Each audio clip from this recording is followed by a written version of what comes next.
My daughter-in-law handed me a bouquet with a card that said, "Last flowers before the nursing home." At the end of the event, I took the microphone and revealed her secret. "I'm glad to have you here." Follow my story until the end and comment the city you're watching from, so I can see how far my story has reached. I never thought a bouquet of flowers could hurt so much. But there I was, Charlotte Wilson, 65 years old, sitting in the third pew of Oak Ridge Community Church on Mother's Day, holding a beautiful arrangement of pink roses and white lilies that might as well have been a slap across my face.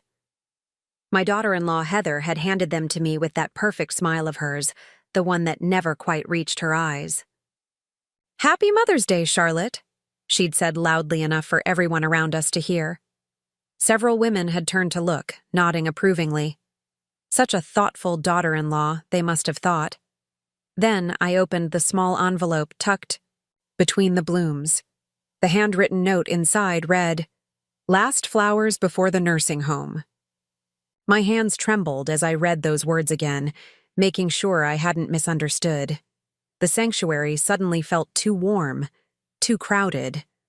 I glanced up to see Heather whispering something to my son William, her hand possessively wrapped around his arm. She caught my eye and smiled sweetly. This wasn't just a tasteless joke, it was a declaration of intent. For 3 years, Heather had been dropping hints about how difficult it must be for me to maintain my house, how worried she was about me living alone, how sensible it would be to consider my options while I still could. William always nodded along, rarely contradicting his wife of 8 years. I carefully folded the note and slipped it into my purse, forcing myself to breathe normally. Pastor Richards was finishing his sermon about honoring mothers, the irony, almost too much to bear.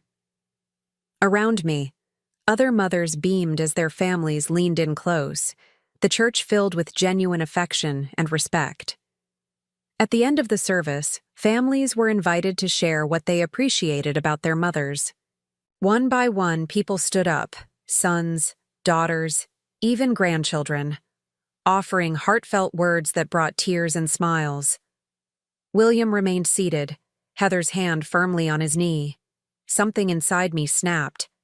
After 65 years of being the peacekeeper, of swallowing my words to keep the peace, I'd reached my limit.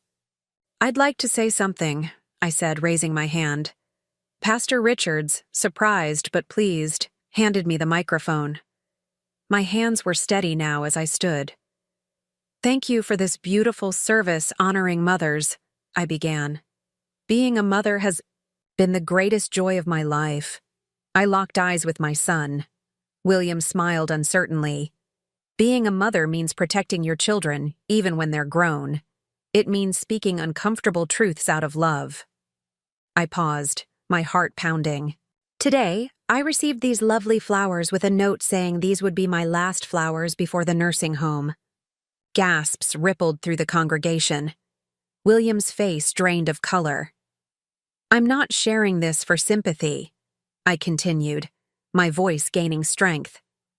"I'm sharing this because for 3 years, I've watched my daughter-in-law systematically try to separate me from my son. I've watched her control his finances, schedule, and relationships. I've been silent as she's spread rumors about my mental capacity, despite my clean bill of health just last month." Heather's face contorted with fury. She grabbed William's arm, whispering urgently. "I'm not going to any nursing home," I said firmly, "and I'm no longer going to pretend this behavior is acceptable. Families should lift each other up, not tear each other down." I handed the microphone back to Pastor Richards, whose face reflected shock and compassion. As I walked down the aisle toward the exit, the silence was deafening. Some people stared at their hymnals, unable to meet my eyes. Others watched me with newfound respect. Behind me, I could hear Heather's controlled voice. "Charlotte's been so confused lately. This is exactly what we've been worried about." I pushed open the heavy doors of the church and stepped into the May sunshine, my heart pounding and my mind racing. For the first time in years, despite the pain and uncertainty ahead, I felt truly free. The bouquet of flowers lay abandoned on the pew, its beauty marred by the cruelty it had carried. The phone hadn't rung in 7 days. I sat at my kitchen table, a cup of cooling tea between my hands, staring at the silent device as if I could will it to life. Outside, spring rain tapped against the windows of the home I'd lived in for 30 years. The home where I'd raised William after his father died. The home Heather now wanted me out of. The text message from William had come just hours after the church incident. "You've embarrassed us all. Heather is devastated. I need space right now." Space. That's what they called it now when you cut your mother out of your life. I traced the rim of my teacup, remembering how different things had been before Heather. William used to visit twice a week, sometimes just dropping by with coffee, on his way to work. We'd talk about everything and nothing. His job at the architectural firm, my volunteer work at the library, the latest book we'd both read. There was an easiness between us, the kind that comes from years of truly knowing someone. Then came Heather, with her perfectly highlighted hair and marketing executive title. I'd been happy for William at first. He deserved love after his difficult divorce from Marie. But I noticed the changes almost immediately. First, the spontaneous visits stopped. Everything had to be scheduled through Heather. Then came the missed birthdays, the abbreviated holiday visits, the sudden cancellations whenever I suggested spending time with just William. Gradually, my son became a stranger who resembled someone I used to know. "You're smothering him," Heather had told me once, her voice honey-sweet with venom. "He has his own life now. You should find one too." The kitchen clock ticked loudly in the silence. I should be angry, I thought. Instead, all I felt was a profound sadness, a hollowness that seemed to echo inside me. The doorbell rang, startling me from my thoughts. For a brief, hopeful moment, I thought it might be William. Instead, when I opened the door, I found Margaret Collins from church, clutching a casserole dish. "I thought you might need this," she said, her eyes kind but uncomfortable. "Chicken and wild rice." "Thank you, Margaret," I replied, accepting the dish. "Would you like to come in?" She hesitated, glancing over her shoulder at her car. "I'm afraid I can't stay. Book club meeting." I knew she was lying. The book club met on Thursdays, not Tuesdays. But I nodded anyway, understanding her discomfort. People never knew what to do with uncomfortable truths. "Charlotte," Margaret said suddenly, lowering her voice, "what you did was brave. Many of us have seen how Heather treats you, but—" She hesitated again. "William came by Pastor Richard's office yesterday. He's saying you've been showing signs of confusion, that you've been imagining slights."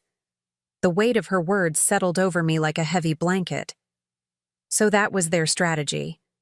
Make me seem mentally unstable, and no one would believe me. Did he bring my medical records from Dr. Lawson? I asked, my voice steadier than I felt. "The ones from my comprehensive checkup last month that showed I'm perfectly healthy?" Margaret looked down. "Charlotte, no one wants to take sides. Thank you for the casserole," I said quietly, beginning to close the door. "Give my regards to the book club that isn't meeting today." Alone again, I placed the untouched casserole in the refrigerator and returned to my cold tea. My hand drifted to my purse, where I'd kept Heather's cruel note as evidence. Opening it, I felt a chill run through me. The note was gone. I emptied the contents of my purse onto the table, searching frantically. Nothing. Someone had taken it, likely while I'd left my purse in the pew during my impromptu speech. Without that note, it was my word against Heather's. 3. Realization of how vulnerable I truly was crashed over me. William had medical power of attorney for me, something I'd done years ago after a brief hospitalization. I'd trusted my son completely.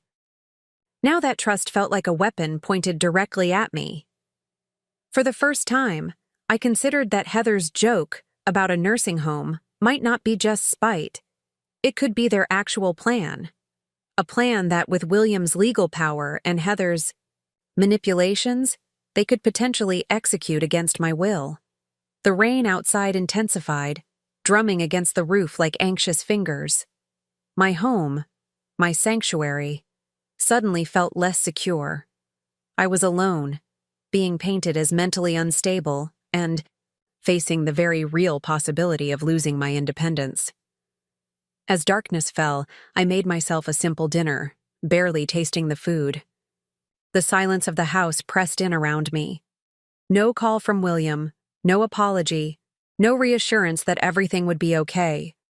Instead, my phone pinged with a text message. Not from William, but from a number I didn't recognize. "Charlotte, it's Diane from the church choir. I saw what happened on Sunday. I've been through something similar. Call me if you want to talk. You're not alone."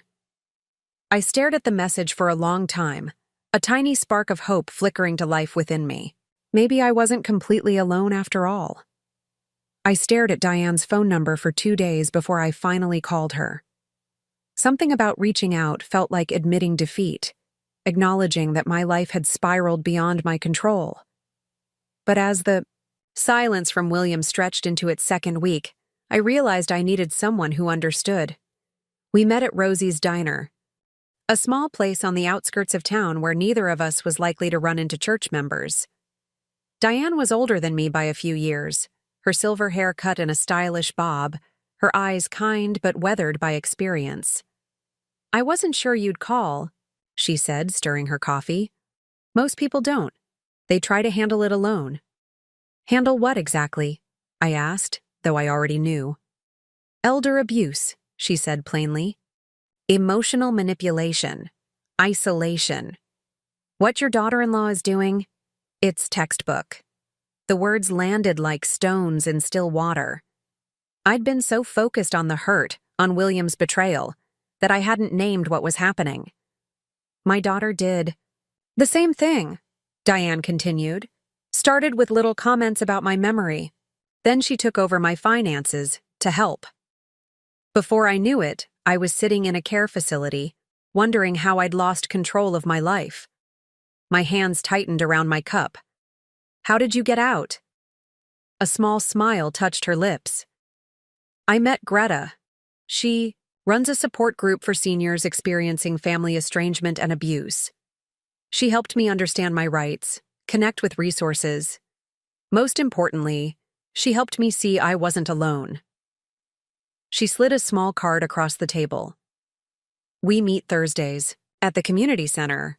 No pressure, but it might help." I pocketed the card, not committing but not refusing either.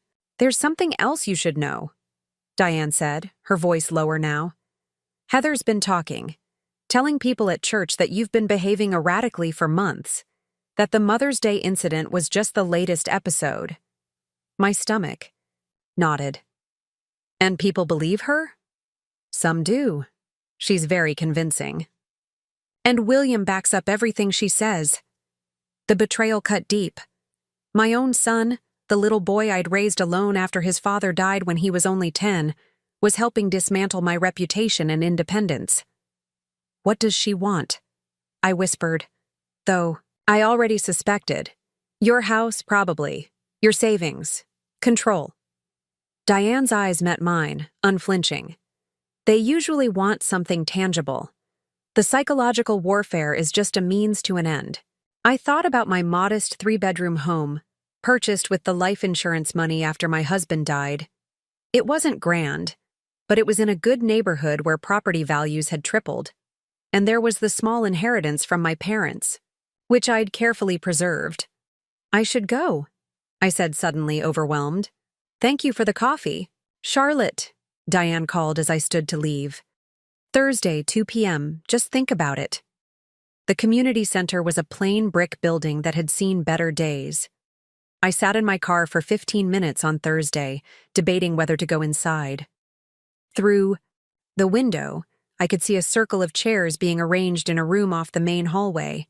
An older woman with a bright red scarf was setting out water and cookies. Finally, I gathered my courage and walked in. The woman with the scarf, Greta, greeted me immediately. "You must be Charlotte. Diane mentioned you might come." Her handshake was firm, her gaze direct. "We're just getting started." There were 8 others in the circle, men and women ranging from their 60s to their 80s. Each face told a story of pain, resilience, and a determination I desperately needed.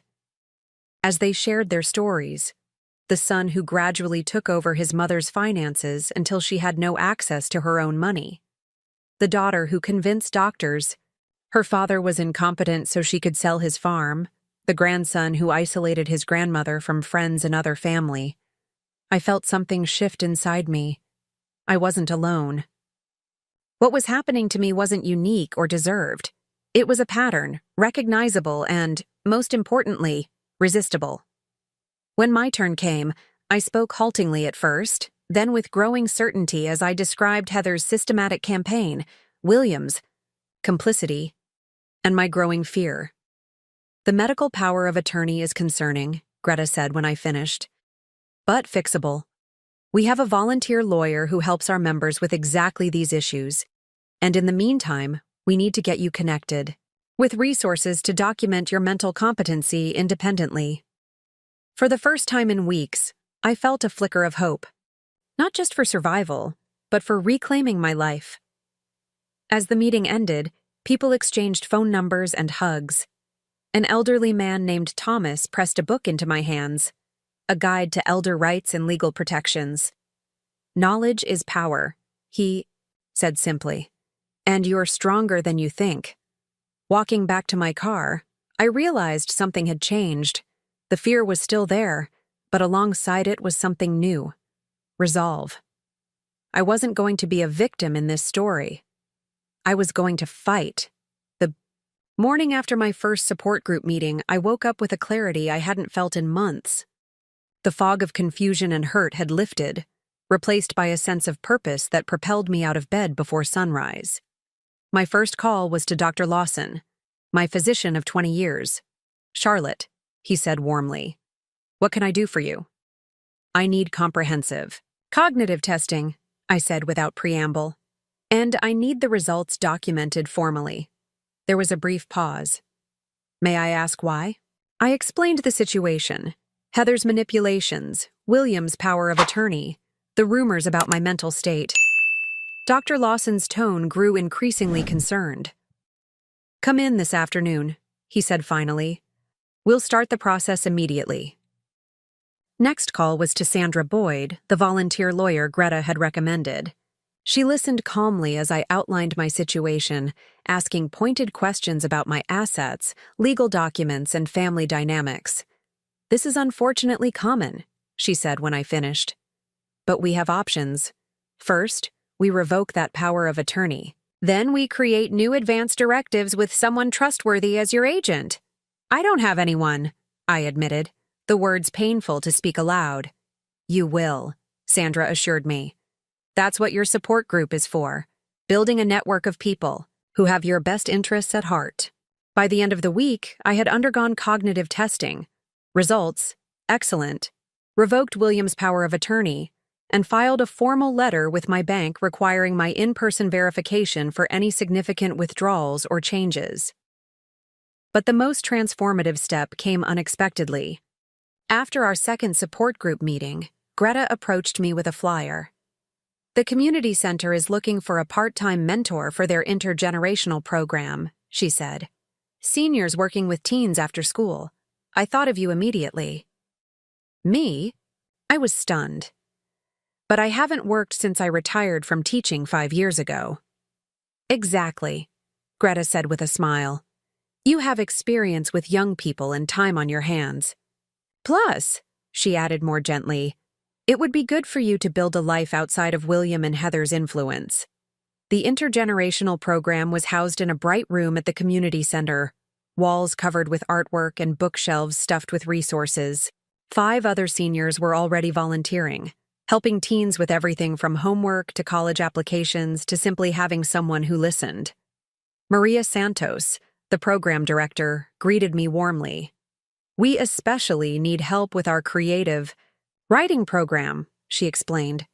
"Many of our teens struggle to express themselves, and having a supportive adult guide them makes all the difference." I thought about my years teaching English, the joy I'd felt watching students discover their voices. "I think I can help with that," I said. That afternoon, I met Zoe, a quiet 16-year-old with bright blue hair and eyes that had seen too much. "I hate writing," she announced as we sat down together. "That's okay," I replied, unfazed. "We can just talk instead." By the end of our session, she had filled 3 pages with her thoughts on the unfairness of her school's dress code. She didn't even realize she was writing until it was done. "Same time next week?" she asked, trying to sound casual. "I'll be here," I promised. As the weeks passed, my days developed a new rhythm. Mornings were for practicalities, meeting with Sandra, organizing my finances, documenting my independence and capability through photos, receipts, and daily journals.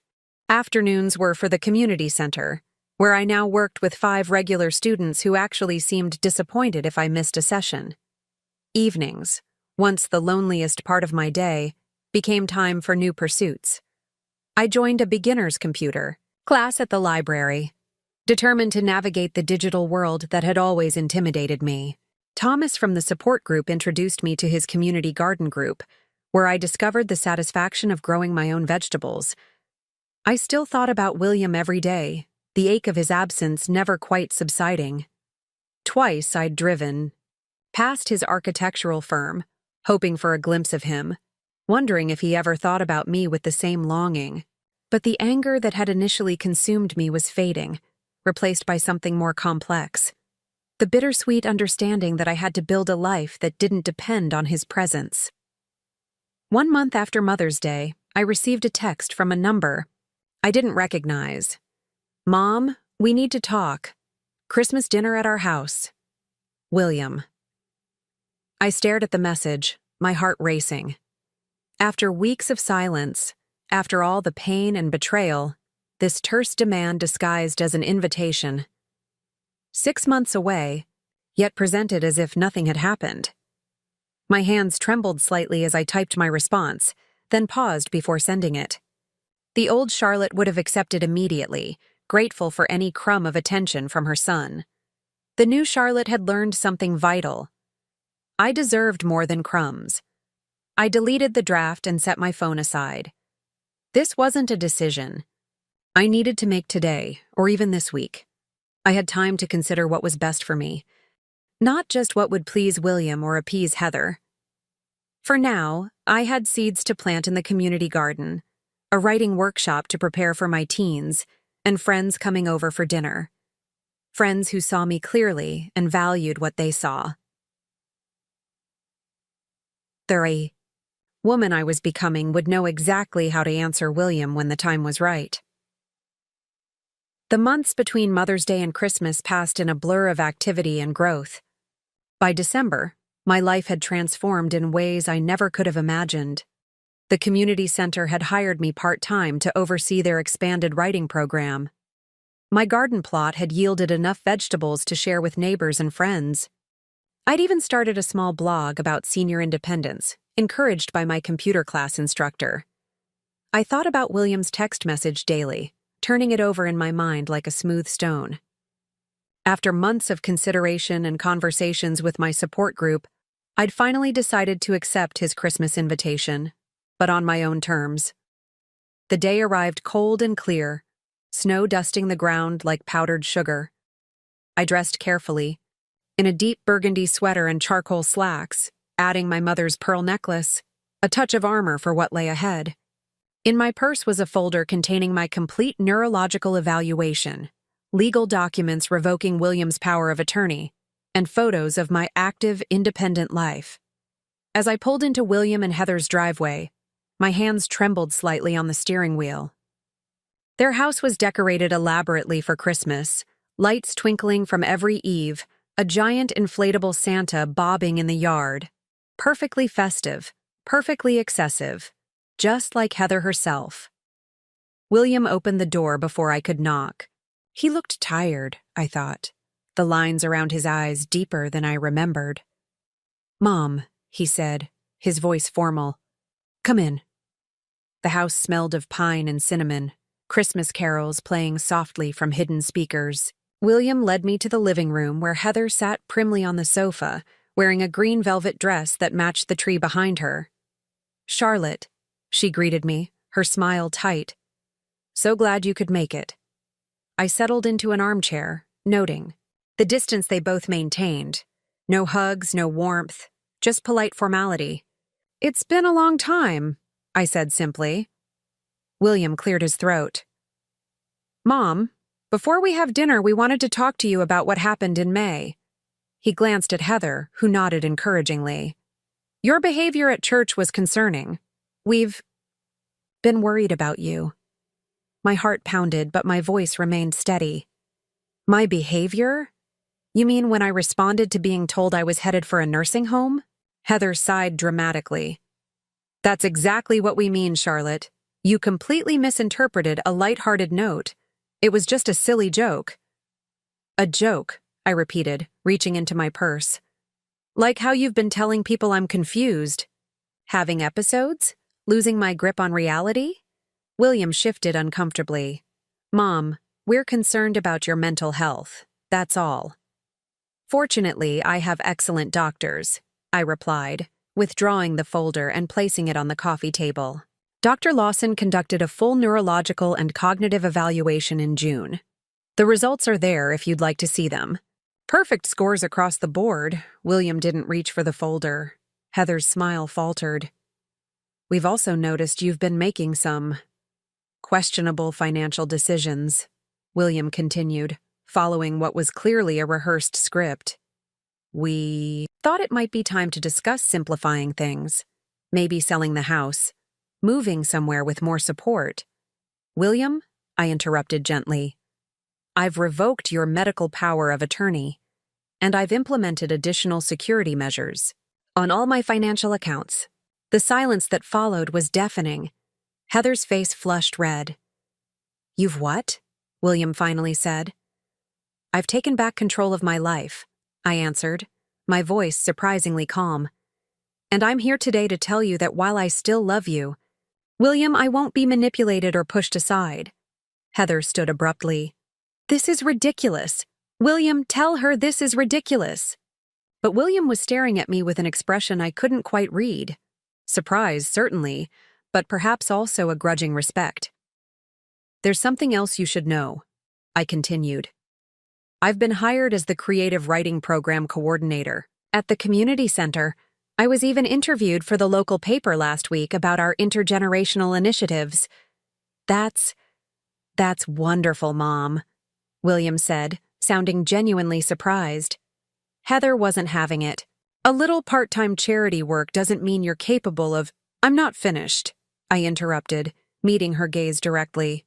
"I'm also being considered for a speaking role at next month's conference on active aging. They were particularly interested in my perspective on family dynamics and elder independence." Heather's eyes widened. "You wouldn't dare speak publicly about—" "About what, Heather?" I asked innocently. "About how families sometimes mistake independence for incapacity? About how even well-meaning relatives can undermine a senior's autonomy? It's all very academic, of course." The threat was clear. If they continued their campaign against me, I wouldn't remain silent. William placed a restraining hand on Heather's arm. "I think we should have dinner now," he said firmly. "Mom's right. We need to respect her independence."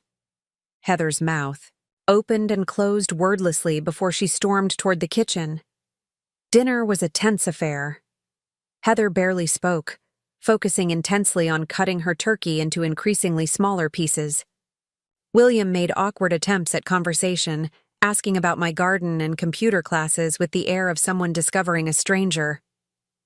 As I drove home that night, snowflakes dancing in my headlights, I felt an odd mixture of sadness and triumph. The relationship with my son had fundamentally changed, perhaps permanently. But I had stood my ground. I had spoken my truth. and for the first time in years, they had actually heard me. 1 year after the Mother's Day that changed everything, I stood in my living room surrounded by colorful balloons and the warm chatter of friends. My 66th birthday celebration was in full swing, a gathering I had planned myself, inviting the people who had become my chosen family over the past 12 months. Greta was by the window, laughing with Thomas as they debated the merits of different tomato varieties for our community garden. Maria from the community center was showing photos of our teen writer's recent published anthology to anyone who would look. Zoe, my blue-haired writing student, now sporting purple streaks, was setting out cupcakes she had baked herself, each one decorated with a tiny fondant book. I caught my reflection in the mirror and paused, struck by the woman looking back at me. She stood straighter than she had a year ago. Her eyes were brighter, her smile more genuine. She looked happy. The doorbell rang, pulling me from my thoughts. When I opened the door, I felt the air leave my lungs in a rush. William stood on my porch, alone, holding a small wrapped package. "Hi, Mom," he said softly. "Happy birthday." For a moment, I couldn't speak. It had been nearly 4 months since our tense Christmas dinner, with only a handful of brief, formal texts between us since then. "William," I finally managed. "I wasn't expecting you." He shifted uncomfortably. "I should have called first. I can see you're having a party." "No, it's fine. Please come in." As he followed me inside, I watched my friends notice his arrival. Greta gave me a subtle nod of support. Zoe, who had heard plenty about my son during our writing sessions, observed him with unconcealed curiosity. "Your house looks different," William commented, glancing around. "It's nice." He was right. Over the past year, I'd transformed my living space along with my life, repainting the walls in warm yellows and blues, replacing heavy curtains with light-filtering blinds, adding bookshelves for my expanding collection of poetry and memoirs. "Thank you," I replied. "Would you like something to drink? There's punch and coffee." "Coffee would be great." In the kitchen, away from curious eyes, William set the package on the counter and took a deep breath. "Mom, I owe you an apology." "A big one." I busied myself with pouring his coffee, unsure how to respond. "Heather and I are separated," he continued, his voice low. "Have been for about 2 months now." I turned to face him, surprised. "I'm sorry to hear that." "Don't be," he said with a sad smile. "It was a long time coming. After Christmas, I started seeing things more clearly. The way she talked about you, the way she tried to control everything. I realized it wasn't just about you. It was about me, too." I handed him the coffee, our fingers briefly touching. "What happened?" William sighed, running a hand through his hair. "I found some emails. She'd been talking to a real estate agent about your house, getting estimates, discussing quick sale options. She even had draft documents drawn up that would have given us power over your assets. Documents she somehow thought I could get you to sign. The revelation should have shocked me. But after everything, it merely confirmed what I had long suspected. When I confronted her, she didn't even deny it," William continued. "She just said it was for your own good, and that I needed to be a man and handle my mother. That's when I knew I had to leave." I leaned against the counter, absorbing his words. "I'm sorry it came to this, William. I'm the one who should be sorry, Mom. I let her come between us. I believed her when she said you were slipping, even though everything I knew about you contradicted that. I failed you." The simple admission, the acknowledgement of truth I had waited so long to hear, felt like a key turning in a long rusted lock. "I've missed you," he said, his voice breaking slightly. "I've missed my mom." Before I could respond, Zoe appeared in the doorway. "Charlotte, everyone's waiting for you to blow out your candles," she announced, eyeing William suspiciously. "I'll be right there." I promised. To William, I added, "Will you stay?" He hesitated. "Are you sure?" "This is your day with your friends. I don't want to intrude." "You won't be intruding," I said. "But things are different now. I'm different." "I can see that," he said, with what seemed like genuine admiration. "You seem stronger, happier." I confirmed. "I've built a life I love, William. A life that's mine. If you want to be part of it, I'd welcome that. But it has to be on terms of mutual respect." He nodded slowly. "I understand, and I want to try." As we rejoined the party, I introduced William to my friends, watching as he made a genuine effort to connect with these people who had become so important to me. When Thomas shared stories about our community garden mishaps, William laughed. When Maria mentioned the teen writing program, he asked thoughtful questions. When Zoe grudgingly admitted she wanted to study architecture in college, his face lit up as he offered to show her his firm's projects sometime. Later, after the candles had been blown out and gifts opened, I found myself standing on my back porch with William, watching the sunset paint the sky in brilliant oranges and pinks. "Your present?" he said suddenly, remembering the small package he'd set aside earlier. "You never opened it?" I unwrapped it carefully to find a silver picture frame. Inside was a faded photograph I hadn't seen in years, me holding 5-year-old William on my lap as we read a book together, both of us laughing at something long forgotten.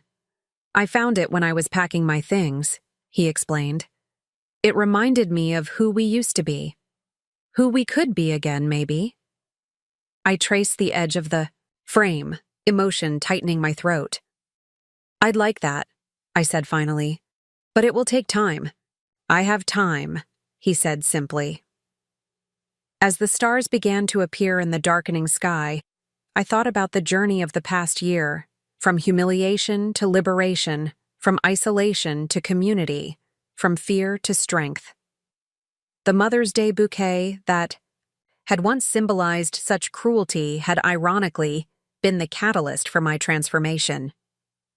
I had lost the comfort of blind trust, but gained something far more valuable: self-reliance, true friendship, and a sense of purpose that no one could take from me. And maybe, just maybe, I was gaining back a son who saw me clearly at last. "Happy birthday, Mom," William said softly beside me.